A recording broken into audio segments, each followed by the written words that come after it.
Thank you so much for joining us on what we call a Crop Progress Tuesday. USDA did come out with their much anticipated crop progress numbers yesterday, and the crop condition numbers were out at 3 p.m.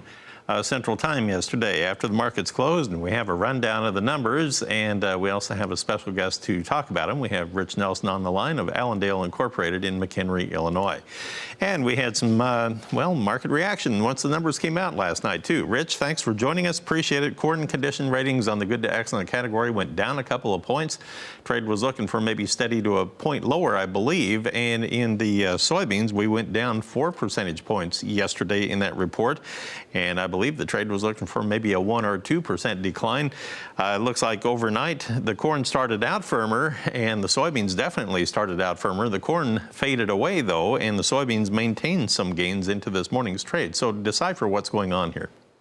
You know, I think in terms of the market's opinion, yes, we do have some good news regarding the negative drops posted on these crop condition reports. But obviously, this forecast changed overnight. Now we're talking about some good rains for Iowa, 2 inches up to 2.5 in the main area, in the bulk of the area. And of course, this rain will be moving over in the next day, day and a half into Illinois and then Indiana as well. So definitely a change in the forecast, both on the short-term maps as well as maybe the extended as well, may act as a little moderating influence against this crop progress report. Yeah, if we look at that I-80 corridor that we like to track, on the west end in Nebraska, the condition rating went down 4 percentage points. On the east end in Ohio, it actually went up a couple of percentage points. So you can tell there was definitely a disparity there. And then if you look at the soybean condition, I thought that was extremely interesting. Nebraska went down 5 points, and we had Illinois dropping 8. Right in the center of the Corn Belt, down 8 points on their soybean rating. Ohio even went down 3, while it went up in the corn rating by 2 points. So that was an interesting divergence there in the crop conditions just in Ohio alone. That's actually a great point here, and certainly a lot of people pointing out that maybe these rains over the past week or so might have been a little too much. And for many people in Iowa, or in Indiana, excuse me, we are hearing some more reports that perhaps rain after rain after rain might even be a problem here showing up in terms of the yield numbers on the August report, possibly in just a few weeks here.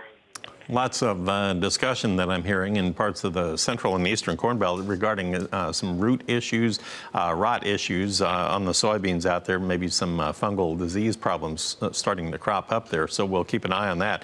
I do want to look at our overnight trade just to give folks an idea of what has been happening in the Globex market overnight as we get set up for today's daytime session.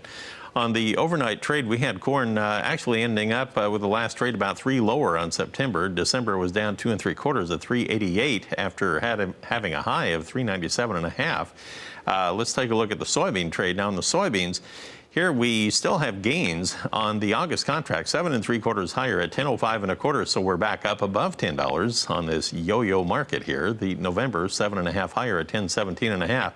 The wheat was a different story. We had weakness in all the markets. Chicago down 3 3/4. On Kansas City, we were also down overnight, down 3 3/4. But the Minneapolis, again, just getting trounced. We have the December down 15 1/4, September down 16. Real quickly here, Rich, is this trend going to continue with the Minneapolis leading the way down here? You know, I think in the short term, yes. Certainly without any major influence on the corn side, I would suggest that the Minneapolis would have some problems here over the next week or two. All right, and of course the spring wheat tour is getting underway today. We'll have to watch very closely what the results are. Good to visit with you, Rich. I appreciate that very much. Rich Nelson is with Allendale Incorporated. We'll come back and examine your livestock trade when we come back after this.